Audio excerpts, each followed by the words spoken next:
Brom does it better. You know, why are we seeing Brom, etc., etc. Been played 6 times in the LCK, in the LPL. I'm just looking down. Hasn't been played too many times, so. In the end, we just see the Xayah coming through, as you mentioned. Something like the Rakan could be paired with it.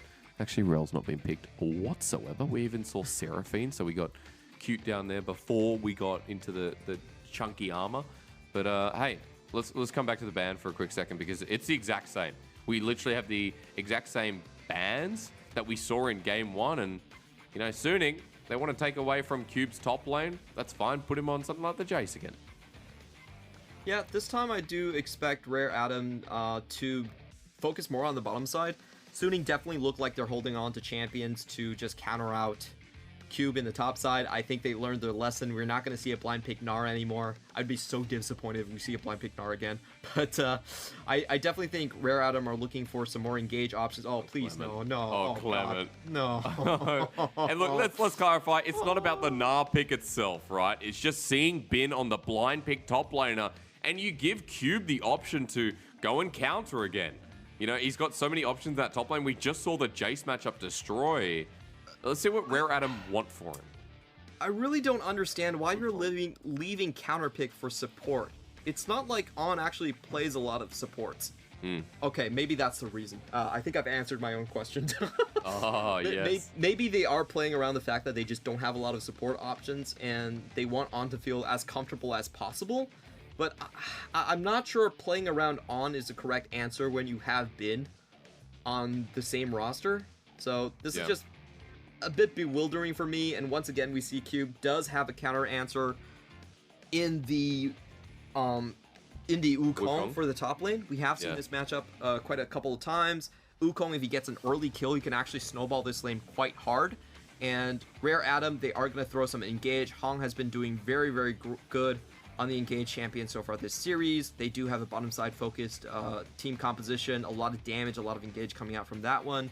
And in the top side, early game, Gnar has to play so damn careful, because the Wukong can just fly onto your face, and early game you don't have a lot of range. Gnar has a scaling range bar, so if you fall down in the early game and you can't pick back up on that EXP, it's just so hard to play through.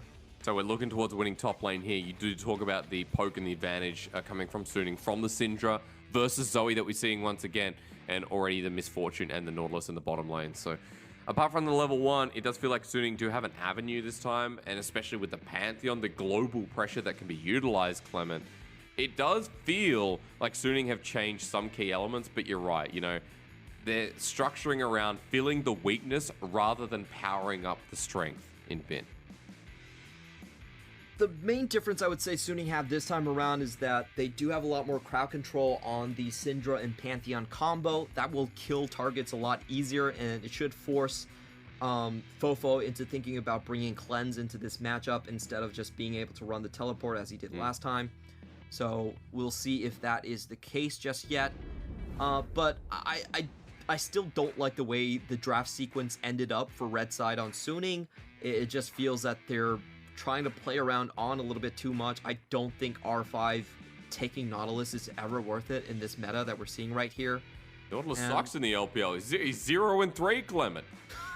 It does suck.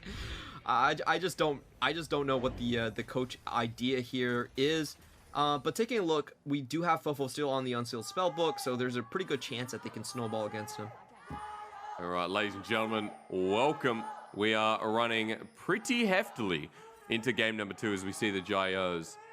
Only just barely pull them out. All right. We do have a Wukong again. And if anyone didn't see Cube last year, Cube loved this pick. He was one of the first players to pull out the Wukong in the LPL. It was one of his most played. So he is kind of going back to comfort as well. And as you mentioned, a good matchup to run into this Gnar. We have seen the Shy, and I believe against Zoom, go into this matchup as well. Early game, you can just freely E onto the Gnar, take his HP bar down, and if you have your jungler pathing towards the top side, it demands a response from the enemy jungler. So we're going to see a very, very similar setup as we did to game 1. Okay, so we're heading towards the top side again. You want to see Rare Adam put the pressure on and Ike's to make an appearance up there, while for the other side, for Sofm, you know, he has strong lanes towards mid and bot, Clements. So Do you try and fill in, again, that weakness if Bin's getting bullied, or do you hit these other lanes hard? I think Sofm should be trying to hit mid first. Whatever he does, if mid goes well, they can transition to other parts of the map, and it also takes away, I would consider, the best player on Rare Atom in Fofo, try to limit his impact. So I do think that's where the main focus is going to be. It's going to be for that 2v2. All right, so the 2v2 talked about, and already seeing in this top lane, Wukong has a very strong level 1 when he starts getting that attack speed buff. Bin kites his way back, actually hits 2 first, and is going into Mega Gnar. So Cube pays the respect, pulls back, but, you know, we will expect to see a little bit more inside of Wukong in that top lane. And we do see Ike's actually going for a different jungle pathing this time. He's pinging out where Pantheon is on the map. But, you know, still heading towards the top side at the very end. They have their bottom lane pushing in. This is the thing about Rakan and Xayah, is that you can flip a lot of these bad matchups just because those champions have inherent synergy, have a lot more pushing power when grouped together, and that's what we're seeing onto the map right now. Also, another thing about the Gnar is that mainly we have seen the Shy trade extremely well on the Mega Gnar. As On searches for a hook, doesn't land it. The Gnar did get an extra attack speed onto the E, and it also has extended duration. So that level 3 trade incoming for Gnar has been one of those breakpoints that wasn't really there in the past, but is something we should pay attention to. It is already, you can see, you know, level 3 for Wukong feels really good as well. Gets the gap close, runs out with the clone, and Cube's mana bar still at a very good spot as he trades with Bin again. But you already mentioned it, there's big damage coming out of Bin. Cube not feeling it this time around, and as Ike gets scuttled, almost to lose out to Sofm and Angel, he's still just going to be farming up. Spotted out on the top side, Ike might have to cover, depending on how this goes. A really good response from Sofm. The lane is pushed up. He doesn't want to leave his top laner out to dry. Gets the ward down, and he's able to transition into the bot lane scuttle as well. This should force Iboy and Hong to just back out of this situation. And indeed they do. They're just going to escape from the wave.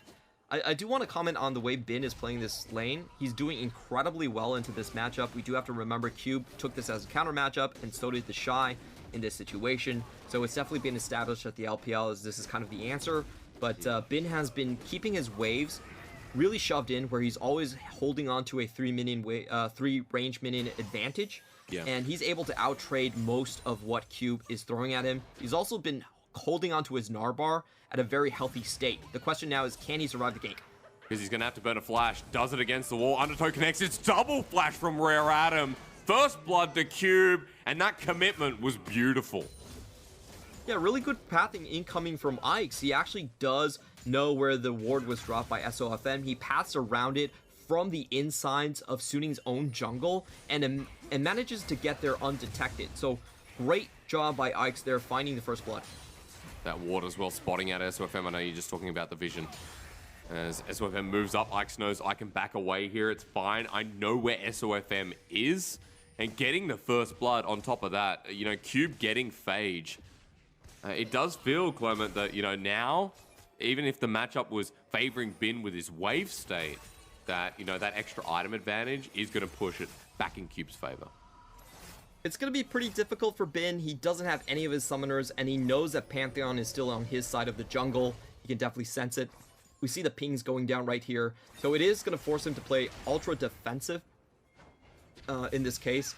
And I wouldn't be surprised if we see a couple more visits up from Sofm just to make sure that they get the vision down and that he isn't going to suffer a repeat gank here. His Sofm has flash, so he could potentially, you know, make a play on the back end of it as well. I just want to note that, you know, Zoe, every time she gets a Hextech rocket belt, it looks like a powder keg or something from GP.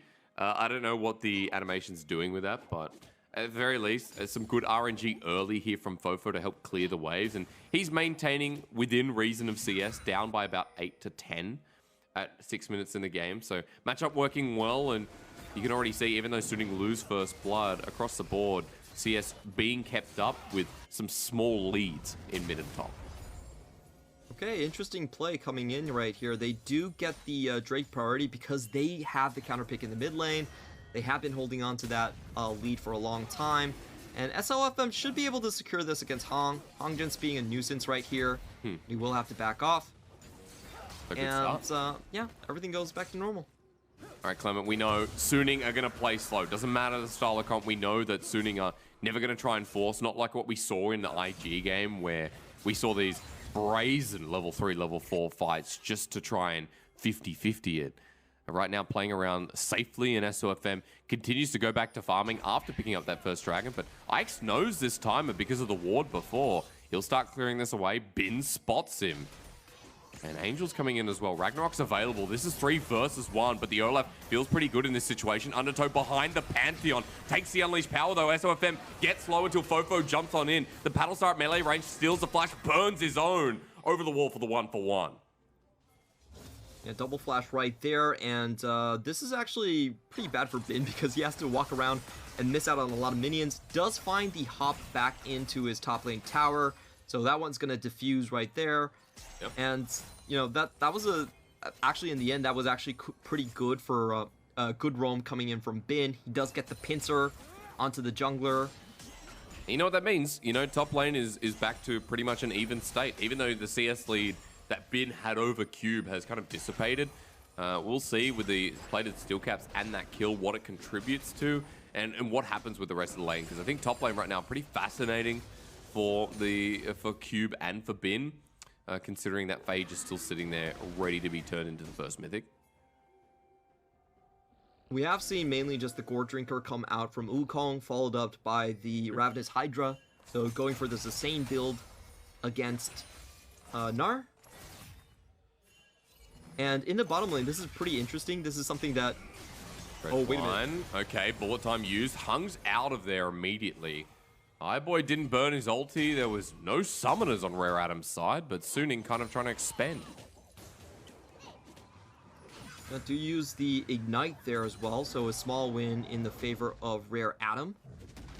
So now what, Clement? Like, what do you want to see now? Because we're heading towards another dragon in 3 minutes. It's 9 minutes in the game, and there's been a lot of back and forth, but no full-on skirmishes outside of the picks. What is the advantage Rare Adam can play through as they start this Herald, and how does the rest of the early game go? So, I think that both sides have tried to angle for some lane domination, but neither has been able to really close out on it. I honestly feel like this is a situation where the first gank is kind of gonna break open the entire map and decide how these Drake fights are going to end up. So this Herald is extremely important when both sides are sort of stalemated. The first punch is going to decide a lot of things. And Suning do punch first. I mean, Ike's has to burn the ulti, runs through, and Hung just goes out to die, maybe to save his jungler. It is a kill and a flash burnt for the sake of Herald. But all 5 members do rotate over there, and we do see Iboy getting a little bit back for the sacrifices of his support. Does get a extra turret plating, and as you mentioned, the Herald does go over to Rare Adam. I do want to see something happen in the bottom side. I think for the top lane, Cube actually has not been able to establish his advantage on this counter pick. Maybe it's time to go for something else. And also to mention, a reason that Cube does like this Wukong is that outside of the laning phase, he's actually still very, very useful in the team fights. We have seen a lot of good flanks coming out from Cube. He's definitely someone that knows how to play this one. So, you know, if the top lane isn't working out, maybe get something going on the bottom side for Rare Adam. A champion that can definitely create space for the Zoe and, you know, keep targets off of Iboy too. So there's definitely team fighting potential that we can talk about as we get into mid to late game for this Rare Adam if we get there without major discrepancies.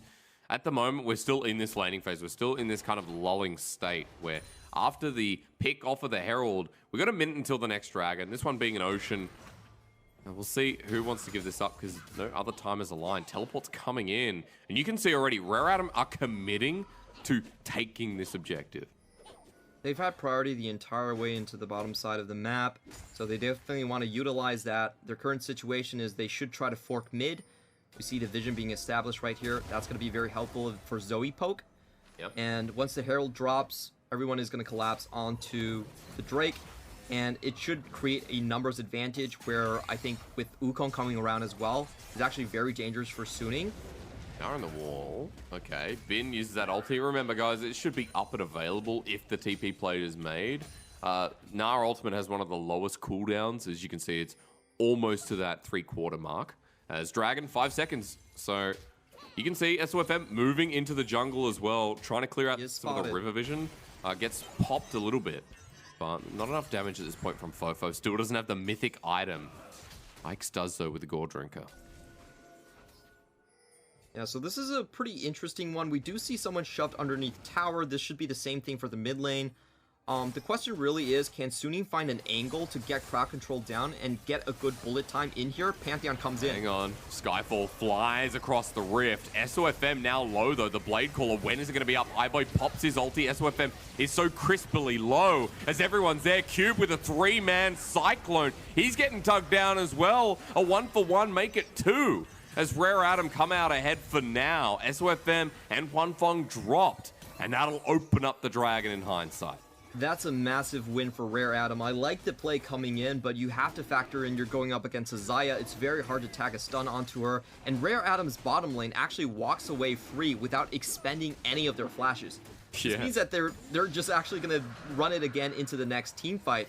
Not really what I wanted to see out of Suning. I felt like they had a better chance and a decent opportunity if they went in last to the Dragon Pit.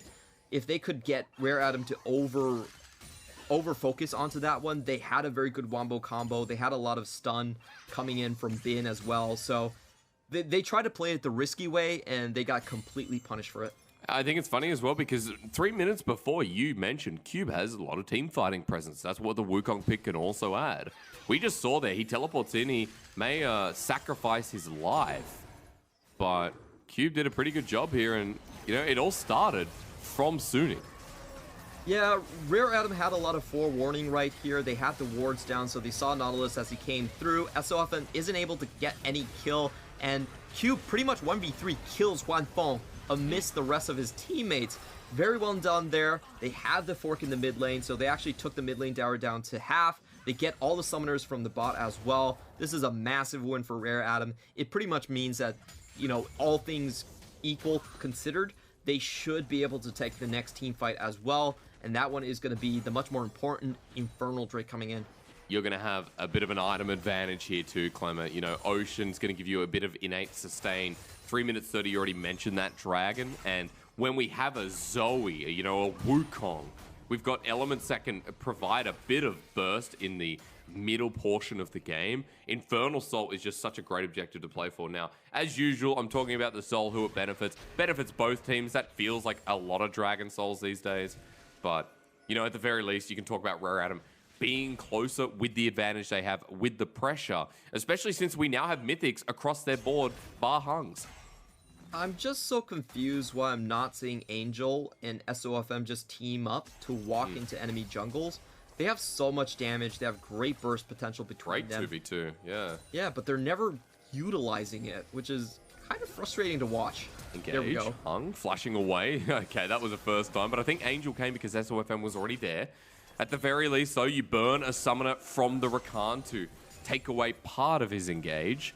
So with that down, On still going forward. And Clement, to further up your point, remember, this is a big question we asked at Worlds before that even. But Angel and SOFM were not known as a 2v2 duo. They didn't really link up that much. That was one thing that we kind of added criticism for in the past. SOFM definitely is more of his own beast. He kind of roams around the map alone. Oh my god. At least he does win that one. The points go over to SOFM. He's going to be the Raptor King. No one's going to steal chickens away from him. But yeah, I agree. That was a very valid concern. It was Sword Art that started linking this team up together, and now that chain is broken. I'm just sort of confused when you draft Pantheon and Syndra, you have that CC combo, it's point and click stun, and you kill someone, you just delete them off the map, and you just don't see it utilized whatsoever. So what's even the point of like picking for priority? It's not like Syndra is the greatest teamfight pick or anything. Like, if this is the way that Syndra is going to be utilized, I'd actually prefer Victor, honestly. Yeah, like we were talking about, Angel had picked 3 out of 4 games. He's played 4 games of Victor because we mentioned the counter engage, bring the fight to you and on your terms, where this is a composition that we'd often see with a team like Top Esports. The Syndra the Knight Caster duo playing Syndra Pantheon. That feels a lot more like them, not like a Suning pick. So there's a bit of criticism angled down, and I think it's very, very fair at this point, Mr. Chu. Especially since Suning are down in this early game once again by about 1,500 gold, 16 minutes in. They've got another dragon coming up. They are behind, if only a little, in items. And Rare Atom look like a different beast to what we see in top esports. They look revitalized. They look prepared. They look like they're ready to try and take down Suning. Could be a lot of damage incoming for this team fight. We do see a lot of the mythics already coming out. Gore Drinker done for Cube and Ike's. So at this point, Suning can't really take care of their front line. It's going to be very difficult to actually kill either member. And there's also crowd control incoming from Hong too. So I just question how Suning is actually going to take this one. They do have that Ignite, so maybe they can focus down the Olaf as he comes in, but they're definitely not going to be able to kill both targets here. But Clement, just realized that Ike's is also a level ahead. So, you know, we talk about killing Ike's, but now has level 2 on the Ragnarok. He still has that Herald to bait out and set up for the Dragon play, or transfer some gold in the objectives. He's going to use it now. That's a good engage from On, and actually, even with the level advantage, taking away Olaf's ulti is a good start. Cube is incoming before Bin is even making a move on the map. They both have their teleports, but this is basically going to force a situation once more. They're going to have the flank go down. It's going to be a 5v4 in the river, and Bin still has to find a place to teleport to. Good paddle start, bursts out Angel bit. The Herald as well gets the charge and goes down with the turret as well. Bin still sitting here, teleport coming in. He's into Mega. The bar whittling down as Rare Atom start the objective. Bin over the wall, but he's so far away. Ike slows down. Remember, Ragnarok is still not up and available if he gets pulled in. Paddlestar connects as well. Iboy in a very weird position, but the smite disadvantage doesn't matter. Sofm gets it. The engage in onto the backline from Hung. The fight with bullet time laid up, but Cube interrupts it. The Wukong doing so much with Gore Drinker. He heals up, and Sofm not willing to go back in, but snipes him at the end of the play. Ike's wanted to snipe himself, but Bin manages to live and get away while into the ultimate to disappear. Cool guys don't look at their teams exploding while Suning manages steal. Sofm with the "my job is done" here, and he just flashes out of the situation. He got the Drake at the very least, so it wasn't all for naught. But in that team fight, you could definitely see what I was pointing out. It's so hard for the composition right now for Suning when they don't have any natural grievous wounds to take down the front line of Rare Atom. And I actually thought Angel did a pretty good job at stopping the back line from Rare Atom at going on into that team fight. But you could see right there that they still had so many problems just getting Ike's and getting Cube low here. It is overall still a win for Suning, as they do find the kill onto the top lane, and they get the Drake as well. So still pretty well done on their part, but this is what they're dealing with, a front line that just won't die, and they should consider themselves lucky that they got 4 low health members away. I was going to say, you know, almost dies here on the Pantheon at half health. There was a blinking health bar for Bin. We came back to live, and I think Hung almost got caught out. That's what we're seeing in the bottom left-hand corner of our screen. But Suning are super lucky they didn't lose 2 more, especially in the support and top. That fight came close, but the steal makes it worth. You're right, it is beneficial for Suning, all things considered. 2k gold lead still there, though, Clement. That's my skepticism. With Baron up and available, another misplay could lead to something like Baron being stolen, being started, and the lead for Rare Atom evolving even further. Sitting on a pretty good 2k advantage. This time they do have the mid lane tower down as well. Yep. And also an interesting pickup coming in from Hong. We're actually going to see the Shirelia's Battle Song buffed on 11.1 to give 60% movement speed for the rest of your allies. Just imagine that Wukong going in for Huangfeng. Yeah. You know, also, like, think about Iboy, right? You know, the carry potential to flash forward. The movement speed is massive, and that extra 20% we're going to be seeing in the plays. I also want you to look, Clement, while we are talking items, that we have a Horizon focus for Fofo as the second item. So the burst potential for this Zoe now reaches a huge ultimatum in the next fight. Something that can't be hit. You cannot be hit by that if you're Huangfeng or Angel. Otherwise, it feels like the fight is just done before it started. do 10% extra damage if you land a skill shot beyond 750 range, or if you are able to land a crowd control. So a lot of extra damage going to be pouring out of Fofo.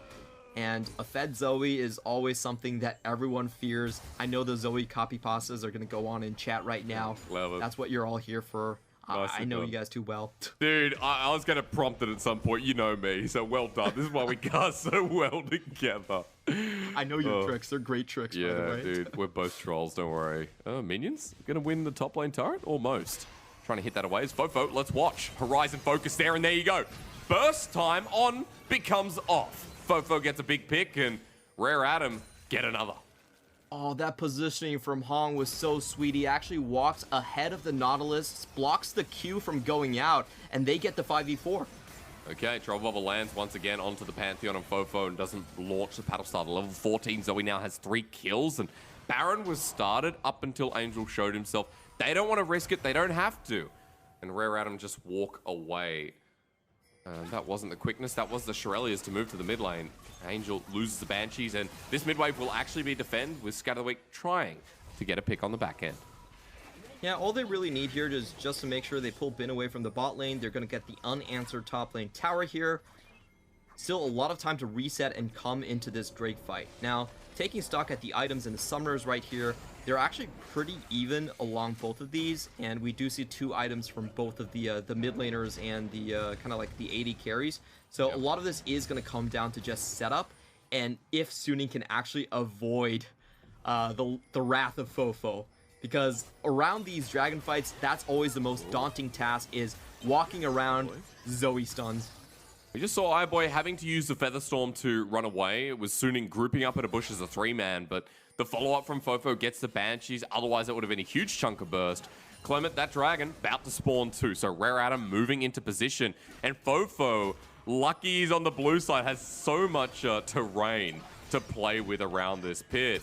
1 Trouble Bubble, 1 Paddle Star. Angel probably gets close to dying without that Banshee's Veil.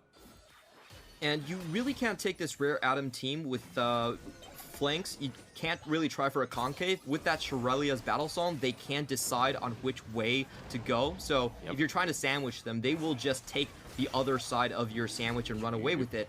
I like the idea from Q, but he is sitting on a ward right here. That's right, didn't do the due diligence, comes in over the wall into the pit. Dragon at 3k, priorities there, they turn for the fight. Hung is ulted as well with the quickness, but hasn't set up the engage. Bullet time lines down the middle, but no one's there. Angel using the unleashed power, his Scatter the Weak, legendary, but the damage already done. You know this fight's in the bin.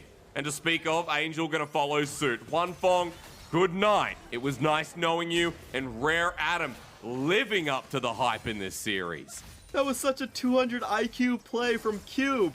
They see Bin chasing after him, and they just pop over with the Blast Cone and go directly onto Suning without their major tank frontline.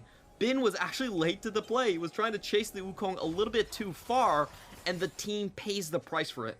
This is just such nice gameplay to watch from Rare Adam. Again, this is only their 2nd series, and it's week 3, day 3 of the LPL. We saw them against top esports, but we didn't get an idea. Here against Suning, the world's finalists, they're putting on a clinic, they're putting on a showcase, and people like Fofo make the hype build up to its ultimatum. And we'll watch this again, Clement, because you said 200 IQ is here from Cube. Yeah, Bin isn't in position. Sofm and On have to use their summoners pretty early on to get out of this. Angel has a great Scatter of the Weak, but it's not enough. The burst has already come through. He's going to fall down to the spare axe. And look at the front line from Suning. The front line is not in front of the back line. They had that slight moment of mishap, and they just get engaged and tore open. That move really reminds me of like Alexander the Great going into Persia, you know, just doing a front and then using the weakness in the enemy formation and just rushing in. Didn't know you were there, Clement. You're obviously a very old man, older than Zoe. Oh, I'm a boomer. Yeah, well, definitely showing. I don't know what's older than boomer. I don't know what the generation before was. You're Alexander like the Great. 200 BC boomer or something like that. Yeah, BC boomer. I like that a lot. Hey, Fofo, after that fight, by the way, 3 items. Zonya's Hourglass now picked up, so there's going to be a lot of time wasted with Rare Adam if they can manage to find him. But even then, the other carry in the side of Iboy has his Essence Reaver, has for a while the BF sword there too. He's been farming up a Storm. He's got 280 CS at 26 minutes into the game. So Rare Adam hitting spikes across the board. They're up by 4,000 gold. And at 26 minutes, now threatening the Baron, Rare Adam know that Suning want to come into them. Suning still have a very strong wombo combo, but Rare Adam are going to pull the trigger right here. Cube's found Sofm, gets the stun, and you know what? With the spin now coming through, they wait for the trouble bubble to get towards the end of the duration, and down he goes. No jungler for Suning for 40 seconds, and Rare Adam can take what they want. No smite here either. Really good use of the Shirelia battle song. On's going to be poking down really low. Bin's going to take damage. Rare Adam should be very comfortable in just starting up this Baron. They also have full vision Angel, what are you doing here? Chilling smite there into Ragnarok. He's going to go down as well. He didn't pay respect, and he knew they were there. Bullet time with the dredge line. Suning are just all over the place, and now it looks like they might lose Baron. Suning had such difficulties actually picking their fights in this one. Their only engage, reliable engage, is on, and they just haven't made any use of this Nautilus last pick whatsoever. Goes into troll bubble, dredge line there. Fofo is dead though. That's big damage from Huangfeng. They get the Baron anyway before the Pantheon ult can fly through. Huangfeng here, he has no bullet time, and that's only a clone from Cube. On low, but finally we see the Starfall fly through. Iboy doesn't get the stun down. In a choke, 4 of them low. They go for with the Gale Force.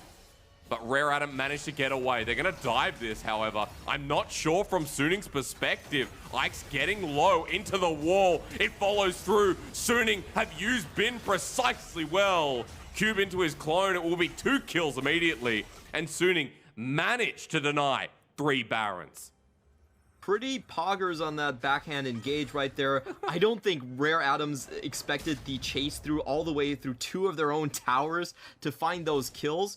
And I'm kind of wondering if it's worth it given the amount of summoners blown right here. Huangfeng has to blow his, Bin has to blow his, and they're very quickly going to have to face a situation where Rare Adam are going to come at them with a Baron push. So it's interesting. It's definitely still in favor of Suning, but there are a lot of repercussions here that they do have to play extra careful in these next Drake fights. And if we're thinking about Hong, he almost has his flash up. He has a lot of targets that he can go for, and he knows that these targets are not going to have summoners to defend themselves. And his Shirelia's battle song will be up as well, so that item, that 60%, is going to be given back over the board. Now, note that Iboy only has a Feather Storm as his flash was burnt before, but Fofo's real flash is coming up as well. So the summoner discussion, Clement, interests me quite a lot considering your point. So valid here is teleport being used by Fofo, the level 16 Zoe running into battle. And Rare Adam very healthy, forcing Suning away from the river when Dragon's 10 seconds from spawning. And still really no Grievous Wounds. Okay, we finally have a Grievous Wounds out from Misfortune, so this will help the situation against Cube and Ike's. We've seen them in these past team fights. They just run in with Gore Drinkers, and they almost never die in the front line. True. So it has allowed Rare Adam to create a lot of space, even without tanks. Angel without Banshees. Now Angel's actually getting poked down. Right, now that the Banshee's Veil's not there, he has to be super careful. Paddlestar again, Fofo needs to land some of these. Inbat's going to Meganado. That's a big moment. Ike's in the pit with a level advantage on this Olaf. Ragnarok immediately going back for the Dragon. It is taken with 92 HP as the bullet time lines true. Cube goes back in again. Gore Drinker head up. Bin absorbing the pressure. His Gore Drinker is doing the exact same thing as a flash out from the wall with the Undertow, the re-engage onto Sofm. It's Cube here again. A good Paddlestar landing onto Angel and Suning. Lose no one somehow with the second time Bin surviving on next to no HP. The Blood God is very sad about that one. That was a full-on 5v5 10-man brawl, and nobody dies because of Gore Drinkers. Honestly, I don't think the nerfs in 11.1 were enough to knock this item down. This item's busted. Let's be quite real. The natural synergies with champion skills probably isn't something that should exist in the game right now. The extra healing from Reckless Swing and the perfect timings. Both sides basically trade frontliners. Their frontliners take 1v4 damage. They don't even die. They both have Sterix gauges, and they just walk out fine. You know, Sterix gauge 11, boys. Getting like improved as an item, right? As a natural healing item. Then you have the option to go for like Spirit Visage if you prefer. You can head towards the Death Dance, which you've seen a couple of times. Like, you tank up and you're unkillable. A lot of the time with Aatrox as well. His kit natively syncs with it. One of the best champions in the game. So I get you, Clement. I feel you. I understand you completely, and I understand what's going on in this game right now. While we talk about League of Gore Drinker with our jungle and tops of both teams, let's just remind our audience that RA are still ahead in this game. However, Suning are getting closer and closer with these fights. They're getting some of those core items themselves, and people like Huangfeng are becoming big boys because he's almost got 4 items to match Iboy. So a couple crucial things that are happening around that will change the dynamics is we're going to see a lot more damage coming out from the backline at this point. The 80 carries have finally scaled up to the fact that they have a very good potential of actually just wiping down Cube or on there. Hung ulties, he flashes away, Trouble Bubble lands onto the bullet time. That only hits the clone in the end, and Fofo comes in over the wall and on. Takes another hefty chunk. Bin going into Meganar. He wants to get the ulti. He sends him back into his team, but with Ragnarok, it doesn't matter. Bin too far removed from the rest of Suning. He'll take damage from all 5 members while Cube zones him out. A 2-man Paddle Star as well, and Suning are getting absolutely destroyed. Into the GA, the range of the Paddle Star follow-up doesn't compute, while Angel here with a good scout of the week will survive. Only one after what was such an exciting fight, but Rare Adam win out again. Bin tries his luck at the team fight. He feels like he found the pincer, but in fact he didn't get the wall stun onto Iboy, so he just pays with it for his life. Doesn't really get much done right there, but it's just a huge change of GAs, a huge change of summoners. Taking stock at the situation, we still have Huangfeng with his flash up and available, but Angel and Sofm are going to be prime targets in this next team fight. There's a lot of burst damage on Rare Adam. If they can find Angel, if they can shut him down, this might be a pretty quick close to the Baron fight. Because if we see that Trouble Bubble, if we see the Paddle Star follow-up land again, that's what we're kind of waiting for. The damage started here, and you mentioned, Clement, Bin goes through, he sustains for a long time. Yeah, but he doesn't find the crucial stun, so Iboy is able to put out a lot of damage. He goes down, and at this point, with Cube in a choke point, Suning have no other option but to retreat. We see multiple flashes burnt off in the back end of that one, with Iboy and Hong very crucially still holding on to theirs. So they're going to have this engage advantage coming into this. They have the members set up here already. It's really about just punishing Suning as they try and come to poke forward. There's no flashes on Sofm or on. Those are going to be the main face checkers, and we should see Fofo try to land something here. He's teleporting from top to mid. Wants to be in position. Wasn't willing to walk down onto Huangfeng. The Trouble Bubble will connect. No cleanse available for him, and there's no follow-up either. I don't know what you think about that teleport. Maybe it doesn't matter in the grand schemes, but it does get him closer towards Dragon, which is their soul in 35 seconds. Right now, Bin has to find a way to charge himself back into Meganar. He's not going to be able to take this fight while in mini form, so we should see him heading maybe towards the bot lane wave to try and get some Narbar up. But in the meantime, Rare Adam see a 5v4. If he goes there, he's going to sacrifice, and I think it's already too late. Cube knows, goes onto Huangfeng in the back line. The Wukong in a great position. Huangfeng ready with the bullet time. Flashes from Hung, though. That could be the difference as Hung dodges away from the rest of the bullet time. Iboy, meanwhile, has used a Feather Storm, and that's a Suning win of the fight so far. Cube down for On. I'll take that trade any day of the week. Has been ready to go on Meganar once again. Pings are getting pushed down with low health bars. We'll continue this one around the Dragon Pit. Too much room to maneuver for Suning. When Cube goes in, he only finds the support there, and Huangfeng standing next to him with does have to expend flash, but he does get out of it. So this is going to be a critical moment. If Rare Adam can find the steal, they don't get it. They can't. No, Fofo flashes away, and the fight continues on the back end with Bin. No Mega Narbar there, but there's no damage follow-up. Iboy has already moved to the mid wave for some reason. So the game goes on, but now soul point for both of these teams. So the next Dragon could just take it out. We are seeing a lot of pings go towards the Baron, however, so it looks like another setup for a pick on Rare Adam. Man, I really like the idea for Rare Adam to find the engage right there. They saw Bin go into Mini-Nar, knew they had to charge up his Narbar, and frankly, Bin didn't really do much that fight.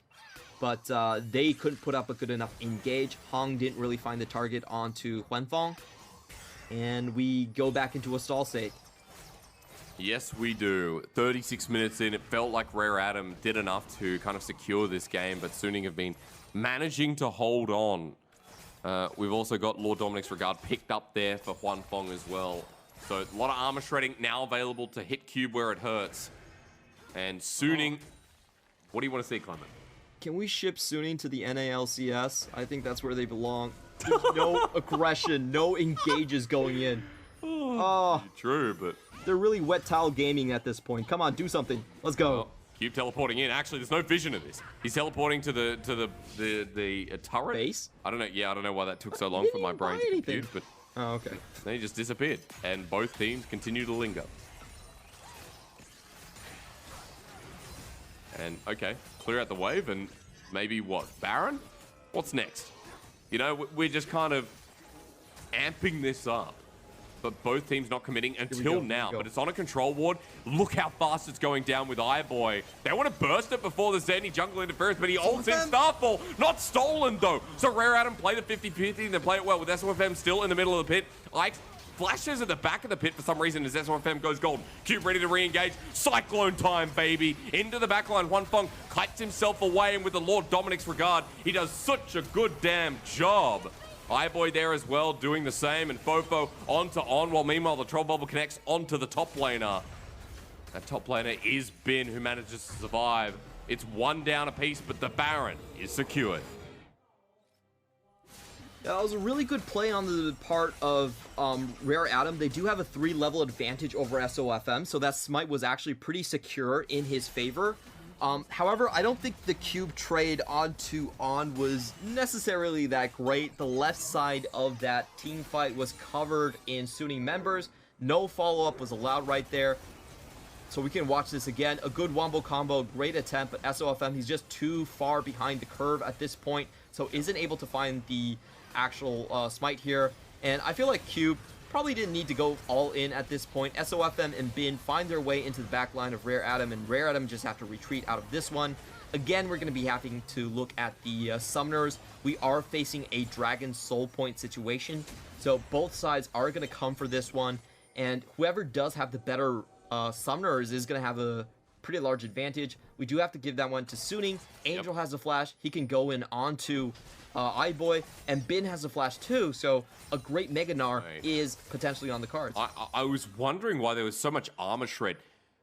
Huangfeng has a Mortal Reminder, and he also has a Lord Dominic's Regard. He has the double tank shredding items, so Cube and Ike's kind of in hell right now. As Huangfeng... Yeah, Mortal Reminder doesn't give armor shred, by the way. Oh, sorry, the anti-heal. Anti-heal, excuse me, grievous wounds, but... You know, old brain kicking in, but at the very least, Lord Dominic's Regard, Mortal Reminder. Thank you for that pick, Clement. I appreciate that. As the Troll Bubble coming through onto On, almost picks him off. But at the very least, with Grievous Wounds applied, you know, we have to start thinking, all right, the healing from Cube and Ike's mitigated their tank stats also along with that. So right now, we're waiting to see how it affects the next fight as Rare Adam are pushing in to the enemy jungle. 40 seconds till the Infernal Soul for both these teams spawns. I think Suning should be willing to allow Rare Adam into the river first, because they actually have a pretty good wombo combo that can be executed from range. They could definitely be the second ones onto the scene. As long as Cube doesn't zone too many members away from them, they're actually pretty happy on just coming into the scene a little bit later. I love what Bin's doing here. He's holding his Gnar bar right at the edge of going into Mega Gnar, so he's going to be guaranteed to have that ultimate here. And Sofm also allows himself a chance to clear out that top side. Bin, Mega Gnar into the wall for Cube, but you've just used the biggest ultimate as Sofm takes half his health. Trouble Bubble there. I don't know what Bin was thinking, but I think the Infernal Soul might just be gone. Secured by Rare Adam, and Sofm at half health doesn't commit to going in. Cube has the Cyclone available. Scatter the Weak on top of him as well. They poke them down. The Infernal Soul is still here, and down goes Huangfeng. Suning had a chance to bring back this game, but that was just the worst play that I've seen in this series. Yeah, that was a bit of a head scratcher incoming from Bin. He doesn't get anything out of his ultimate, and Suning a little bit slow onto the rotation. That was just horrible. 4 dead, and what an anticlimactic way to end the series, Clement, because without Baron, they're going to run it through mid. Suning did have the Summoner's advantage, but they played the last team fight absolutely horridly. Congratulations to Rare Atom. They get a great comeback game after their top esports series, and they're just going to close this one down in style. That they are. Rare Atom at the very least to be positive. A 2-0 against Suning after losing to top esports shows us this team is definitely in the upper echelon. They played both these games very cleanly and, you know, towards the end, tested by Suning, but had the better mechanics, had the better team fighting, had the better coordination throughout the day. I just have so many questions after this series. I honestly don't understand the Suning draft. I don't think it makes a lot of sense to blind pick Gnar when you've already seen counter picks coming out for Q. I don't understand why you're last picking support in this situation when, let's be honest, the last pick Nautilus didn't do anything, and it's going to continue a 0-4 trend in the LPL. And I just don't understand why you're not utilizing what you drafted for, which is a very strong mid jungle. We've almost never seen them roam together whatsoever, even though they have a point and click kill button on that duo. So strong lane, right? Like, this is one of the qualms we had in game where we've never seen Suning do this because Sofm and Angel don't really link up. They don't really play through mid 2v2. They play through, you know, some of the individual prowess plus the power of Sofm taking over the games themselves. It just feels like to me that Suning have all these great players, they have a great draft strategy that they could employ, and they just decide to use none of it. They're just like, you know, we have all these tools, but you know what? We're gonna do nothing instead. How about that? It's so perplexing to watch these Suning series just pan out the way they did. I definitely see a lack of aggression. I see a lack of early game coordination coming in from them. And overall, they're just a massive disappointment. Yeah, that's right. You know, even though they've had some good series, and we didn't actually talk about like Suning's run so far and what they've actually achieved, but we can say that now sitting at 1-2 after beating top esports in week 1. Let's not forget they beat what was meant to be the best team. We thought, Suning lost to RNG, now lost to Rare Atom, sitting 1-2. And everyone has sort of figured them out.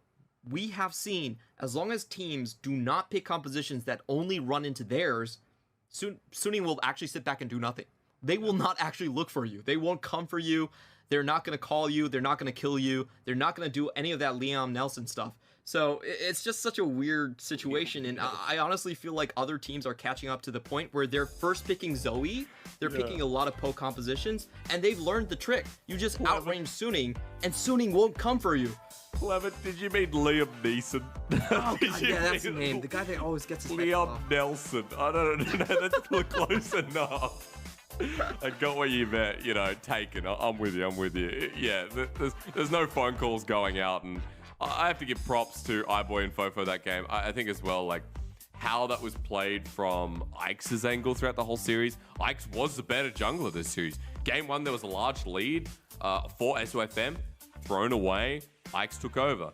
This game, Ike's had a lead on the Olaf, and he never let it go. So Sofm's spark this series was not to be seen. And it's not like Rare Atom actually didn't give them any chances. I felt like this game was pretty slow, and let's be honest, Fofo did not find a lot of those critical engages around the dragon to find critical picks and stuff like that. So it was a situation where I felt like Suning definitely had a chance. They definitely could have been a lot more aggressive with their composition. This team just looks like they're not going to wake up before Chinese New Year. So, yeah, we're going to have to see them in week 6 and check in on them then. At the very least, right, it's good that we have 10 playoff spots, and we're not going to dismiss them straight away. It's only 3 series, and the start of the LPL is not something you take away and say, this is absolute. I think as well, you raise a critical point that you and Lyric were actually talking about on your cast, which is before Chinese New Year is a very different beast to afterwards. When people come back off the holiday, they're reinvigorated, and a lot of teams put together, you know, parts of their roster and change around others. So we'll see what happens over that holiday period that is coming up in